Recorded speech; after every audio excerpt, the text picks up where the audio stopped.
Student, आज हम लोग पढ़ रहे हैं फॉस्फोराइलेशन के बारे में। हम लोगों को पता है कि जो ADP inorganic phosphate it is called phosphorylation.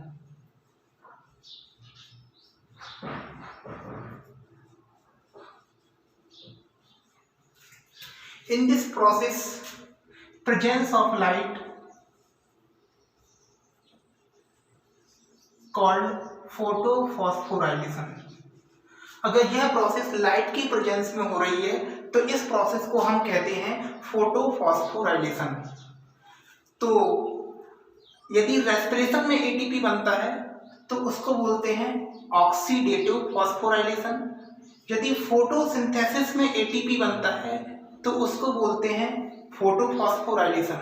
तो हम लोगों को बच्चों 3 टाइप की फॉस्फोराइलेशन पढ़ना है: oxidative phosphorylation, photophosphorylation and substrate level photophosphorylation. मतलब सबस्ट्रेट लेवल फॉस्फोराइलेशन वो फॉस्फोराइलेशन कहलाता है जब डायरेक्ट एटीपी का फॉर्मेशन होता है। सपोज बच्चों ये थाइलाकॉइड की मेम्ब्रेन है और यहाँ कहीं फोटो सिस्टम फर्स्ट हो रहा हो।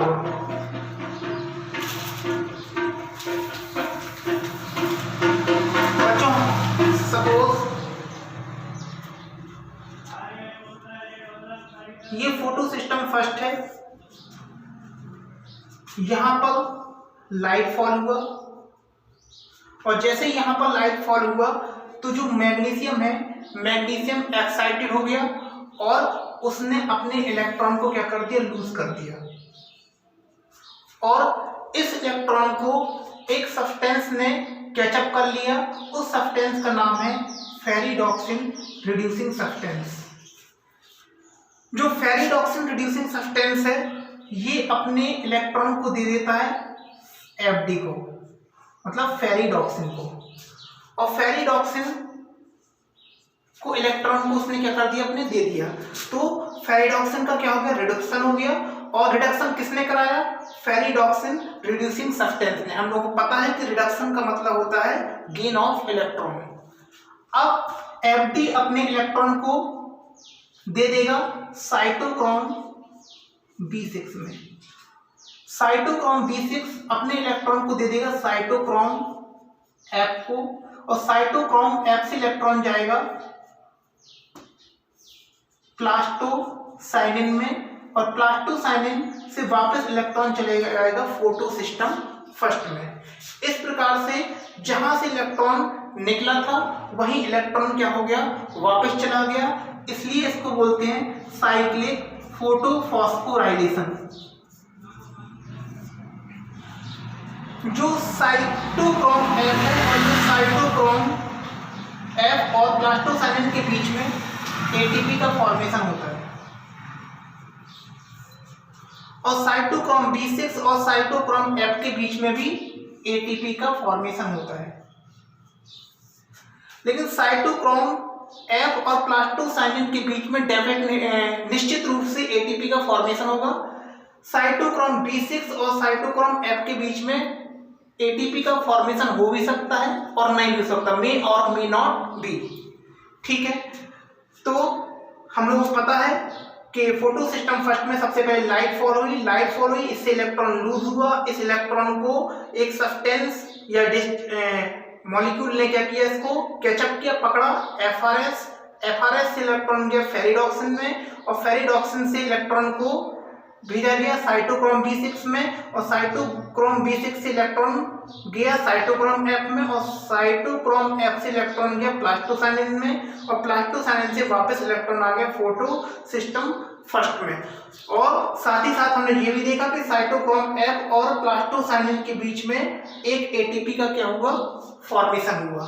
ठीक है, सब एफआरएस में बहुत एक्साइटेड स्टेज है, बहुत ज्यादा यहाँ पर एनर्जी है और जैसे जैसे ये इलेक्ट्रॉन नीचे की तरफ जाते जाएंगे वैसे वैसे एनर्जी क्या होती जाएगी, लूज होती चली जाएगी। तो यहाँ पर ये हाई एनर्जाइड है, हाई एनर्जी वाला है इलेक्ट्रॉन, यहाँ पर भी हाई एनर्जी वाला है और यहाँ पर भी इलेक्ट्रॉन हाई एनर्जी वाला है, लेकिन यहाँ पर इलेक्ट्रॉन ने अपनी एनर्जी को क्या किया, लूज कर दिया।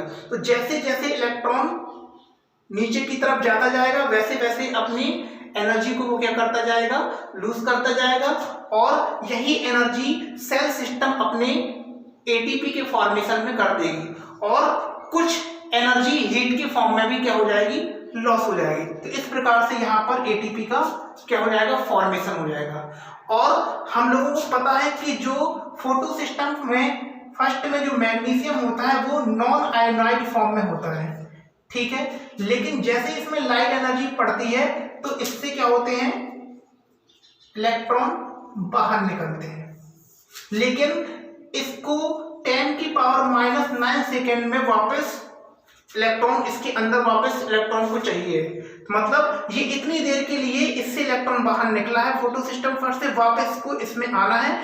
ऐसा क्यों होता है, क्योंकि फोटो सिस्टम फर्स्ट का जो रेडॉक्स पोटेंशियल होता है वो प्लास्टोसाइनिन से क्या होता है, ज्यादा होता है। तो ये इलेक्ट्रॉन फोटो सिस्टम फर्स्ट क्या कर लेता है, खींच लेता है। साइटोक्रोम F से प्लास्टोसाइनिन का जो रेडॉक्स पोटेंशियल होता है वो क्या होता है, ज्यादा होता है, इसलिए वो इससे इलेक्ट्रॉन को क्या करता है, खींच लेता है। तो रेडॉक्स पोटेंशियल क्या हो रहा है, बढ़ता है। तो रेडॉक्स पोटेंशियल क्या हो रहा है, धीरे धीरे क्या हो रहा है, बढ़ रहा है। और एनर्जी क्या है, यहाँ पर हाई थी, तो हाई एनर्जी जो थी वो कम मॉलिक्यूल की तरफ ये क्या हो रही है, जा रही है। तो कम मॉलिक्यूल की तरफ दो चीजें हम लोगों को पता है कि रेडॉक्स पोटेंशियल यहाँ पर क्या हो रहा है, बढ़ रहा है, और जो एनर्जी है वो कम मॉलिक्यूल की तरफ क्या हो रही है, मूव कर रही है। इस प्रकार हम लोगों ने पढ़ा फोटो सिस्टम फर्स्ट के बारे में। अब हम लोग पढ़ेंगे फोटो सिस्टम सेकेंड के बारे में। हमें पता है कि जो थाइलाकोइड मेम्ब्रेन है इसमें जरूरी नहीं है कि फोटो सिस्टम फर्स्ट ही भी हो, फोटो सिस्टम सेकेंड भी होता है। कैसे होता है, हम लोगों को पता है, हमने सपोज ये लिखा फोटो सिस्टम सेकेंड और ये लिखा हमने फोटो सिस्टम फर्स्ट। इसको इसलिए ऐसा लिखा क्योंकि फोटो सिस्टम सेकेंड का जो रेडॉक्स पोटेंशियल होता है वो ज्यादा होता है, और फोटो सिस्टम फर्स्ट का जो रेडॉक्स पोटेंशियल होता है वो कम होता है। दोनों में लाइट फॉल होगी, दोनों से इलेक्ट्रॉन सेम टाइम पर क्या होंगे, लूज होंगे। और हम लोगों को पता है कि फोटो सिस्टम फर्स्ट से जो इलेक्ट्रॉन निकलेंगे उसको सबसे पहले कौन कैचअप करेगा, FRS, और FRS से इलेक्ट्रॉन जाएंगे कहां पर, फेरिडॉक्सिन में, और फेरिडॉक्सिन से इलेक्ट्रॉन जाएंगे NADP में। हम लोगों को पता है कि यहां पर कहानी चेंज हो गई है, ठीक है। इसके बाद सपोज हमने लिखे यहां पर 2 इलेक्ट्रॉन गए, इसको हम सही से बताएंगे बाद में, क्लियर हो जाएगा आप लोगों का। तो यहां पर 2 नेगेटिव चार्ज आ जाएगा, ठीक है। अब यहां से जो इलेक्ट्रॉन निकले तो ये वापस लौट कर नहीं आए। अब इसको भी इलेक्ट्रॉन क्या है, वापस चाहिए। ये पता है हम लोगों को कि 10⁻⁻ सेकेंड के पहले इसको क्या चाहिए, इलेक्ट्रॉन चाहिए। ये अपनी डिफिशियंसी को मेंटेन करना चाहता है। तो इसको इलेक्ट्रॉन किससे मिलेंगे, प्लास्टोसाइनिन से। और प्लास्टोसाइनिन को इलेक्ट्रॉन किससे मिलेंगे, प्लास्टोक्विनोन से। प्लास्टोक्विनोन से को इलेक्ट्रॉन किससे मिलेंगे, कोएंजाइम Q से या थियोफाइटिन से, फाइटिन। तो ये किसी बुक में ये नाम नहीं है, लेकिन आपकी बोर्ड की बुक में कोएंजाइम Q है। अब यहां से जो इलेक्ट्रॉन निकला ये वापस यहां पर नहीं आया, इसको भी अपनी डिफिशियंसी को पूरा करना है। इसमें भी इलेक्ट्रॉन की क्या हो गई है, कमी हो गई है, और ये भी 2 प्रोटॉन चाहता है। ये इस प्रेजेंटेशन में ये रह नहीं सकता है, इसको भी 2 प्रोटॉन चाहिए। तो होता क्या है कि मुसीबत में 2 दोस्त होते हैं फोटो सिस्टम सेकेंड के, Mn positive, Cl minus and calcium. ये क्या करते हैं, लाइसिस करते हैं वाटर का। कैसे करते हैं, ये वाटर का मॉलिक्यूल है H+ ion, OH minus ion में ये क्या हो गया, ब्रेक हो गया। इसको अब हम लोग ऐसे भी लिख सकते हैं, वाटर का मॉलिक्यूल जो है इससे ये चार्ज हटा लेंगे हम, ऐसे भी लिख सकते हैं। लेकिन यहाँ पर 2 इलेक्ट्रॉन है तो हमको वाटर के कितने मॉलिक्यूल लेना पड़ेंगे, 2 मॉलिक्यूल। लेकिन नॉन साइक्लिक फोटोफॉस्फोरिलेशन में इलेक्ट्रॉन प्रोटॉन ही नहीं, साथ ही साथ ऑक्सीजन भी क्या होती है, रिलीज होती है। तो 2 OH से ऑक्सीजन नहीं निकल सकती है। इसके लिए हमको कितनी OH चाहिए, 4 OH चाहिए। हम लोग इसको ऐसे भी लिखेंगे,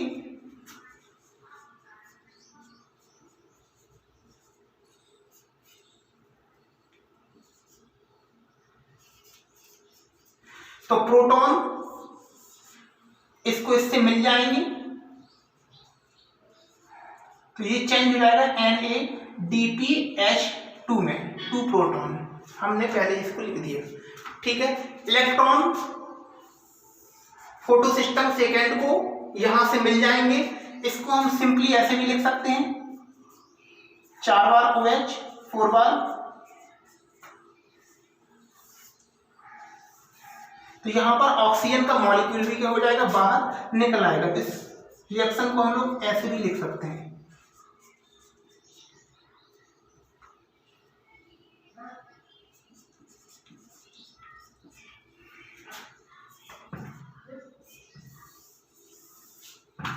ठीक है। इस प्रकार से जहां से इलेक्ट्रॉन निकला वापस वहां नहीं आया था, इसलिए इसको हम लोग बोलते थे नॉन साइक्लिक फोटोफॉस्फोराइलेशन। यहां पर जो इलेक्ट्रॉन एक्सेप्टर है वो कौन है, NADP।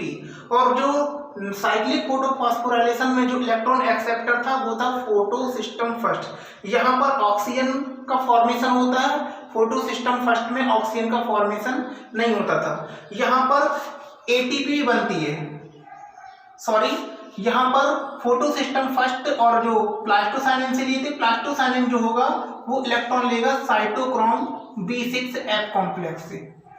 तो यहां पर भी एक ATP का क्या होता है, फॉर्मेशन होता है, ठीक है।